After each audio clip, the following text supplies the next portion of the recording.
La entrañable transparencia de su querida presencia, comandante Che Guevara.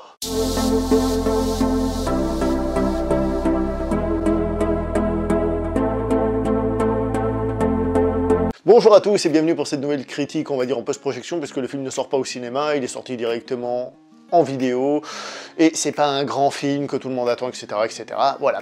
Juste avant d'aller plus loin, je tiens à préciser, ceci est un costume, et ne me prêtez pas d'intention politique derrière, s'il vous plaît. Voilà. Donc le film duquel nous allons parler aujourd'hui s'appelle Dear Dictator, et je vais vous lire le casting parce que ce sera plus simple. C'est pas un film duquel j'ai grand chose à dire, donc je pense que j'ai pas très envie de me prendre la tête. Donc c'est un film qui est réalisé par Lisa Addario et Joe Syracuse, avec dans les rôles principaux un certain Michael Caine. J'avoue que ça fait partie des choses qui m'ont donné envie de voir le film. Nous avons Odeya Rush, nous avons Katie Holmes, ça par contre ça me donnait pas envie de le regarder, je vous avoue. Nous avons Seth Green, et nous avons Jason Biggs. Jason Biggs, pour ceux qui se souviennent, c'est... je sais plus quel rôle il avait, mais il était dans American Pie. American Pie, ça n'a jamais été un de mes films préférés. Hein. Donc, contrairement à d'habitude, je vais vous raconter un peu de quoi parle ce film, parce que c'est ce qui m'a un peu attiré. En fait, c'est l'histoire d'une adolescente, hein. Le film est un teen movie, donc avec tous les soucis d'adolescente, qui s'entend pas bien avec sa mère et tout, et qui entretient une correspondance avec un dictateur sud-américain. Et un jour, le dictateur sud-américain est renversé, et il n'a pas d'autre idée que d'aller se réfugier aux États-Unis chez la demoiselle qui lui écrivait des lettres. Donc ce dictateur sud-américain est évidemment fortement inspiré d'un certain Fidel Castro. Même si Cuba n'est jamais cité, même si le drapeau n'est pas le même, etc., c'est clairement inspiré de Fidel Castro. Les notes que je vais donner au film, bah, c'est un peu compliqué parce que j'hésite entre un 4 et un 5. On va dire que je savais à quoi m'attendre, je savais que j'allais bouffer un plat de mauvaise qualité, enfin j'avais pas un pire truc.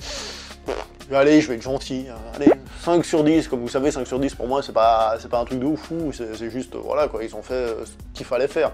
D'ailleurs au niveau de la mise en scène, il n'y a rien de spécial, comme j'ai dit, on voit que c'est un direct tout vidéo, c'est un film qui pourrait très bien faire office de téléfilm sur M6 du dimanche soir quand il pleut.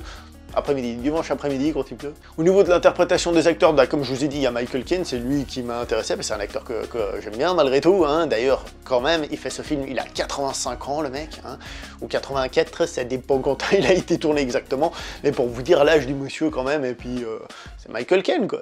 C'est pas n'importe qui, le gars. Nous avons donc Odeya Rush, qui fait donc la jeune adolescente, qui, je trouve...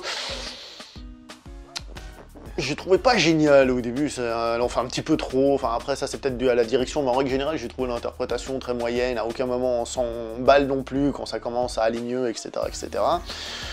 Katie Holmes, j'ai détesté, mais ça c'est comme presque toujours avec elle, c'est une actrice que je suis pas fan de ses interprétations, et en plus j'ai pas aimé le personnage que j'ai trouvé...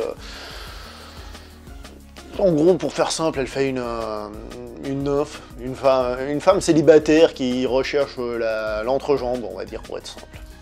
Je trouve ça pas très intéressant. Petit jeu concours très rapide, citez-moi un film dans lequel Katie Holmes et Michael Caine ont joué ensemble. Allez, c'est super facile, vous avez 3 secondes, c'est parti, mettez-moi ça dans les commentaires.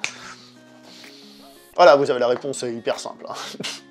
C'est quand même un film de meilleure qualité que celui-là. Hein. Donc, l'une des choses qui m'intéressait dans ce film, c'est que ce dictateur qui allait se réfugier chez la demoiselle, il allait lui donner des conseils de dictateur, de comment faire une révolution, et comment faire cette révolution dans la vie de cette demoiselle, donc dans son lycée, etc. etc. Et du coup, j'ai trouvé ça vachement intéressant, parce que c'est ce qu'on appelle une transposition des capacités, je sais plus le terme, et en effet, ça arrive à tout le monde, je sais pas, vous connaissez quelque chose très bien et vous vous rendez compte que c'est applicable dans d'autres domaines, et c'est exactement ce qu'on a dans ce film, donc ça m'a pas gêné, au contraire, j'ai plutôt apprécié cette partie-là.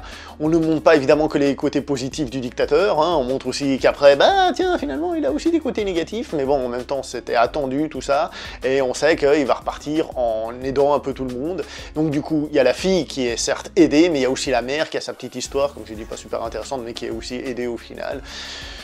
C'est un tout petit film, comme j'ai dit, là je raconte pratiquement l'histoire plus qu'autre chose, c'est un tout petit film, il n'y a pas grand chose à raconter dessus. Est-ce que je vous le recommande? Non, pas spécialement, moi c'était vraiment juste la curiosité, Michael Caine, et puis le scénario qui m'a intéressé, qui m'a intrigué, je me suis dit tiens, faut que je jette un coup d'œil à ça, mais il n'y a rien d'extraordinaire là-dedans. Si vous êtes curieux, bah, jetez-y un coup d'œil, mais voilà, quoi. Enfin je veux dire, il n'y a rien à dire de spécial là-dessus.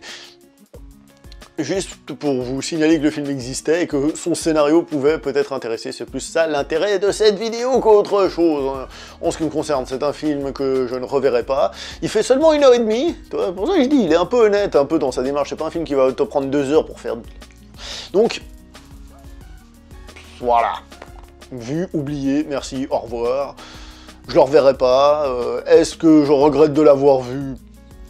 J'aurais pu regarder autre chose, oui, en effet, mais bon, voilà. Bon, vous avez compris un peu le principe, je vais pas aller plus loin. C'est moyen partout, mais il y a Michael Keaton qui fait plaisir, et c'est un scénario plutôt original, qui n'est pas non plus extrêmement bien exploité, disons les choses comme ça. Voilà, je vais m'arrêter là, on se voit prochainement pour une prochaine vidéo, likez, partagez, commentez, allez à l'école, non, c'est les vacances, je l'ai déjà fait celle-là, donc je sais pas quoi dire, même pour la conclusion, ciao tout le monde.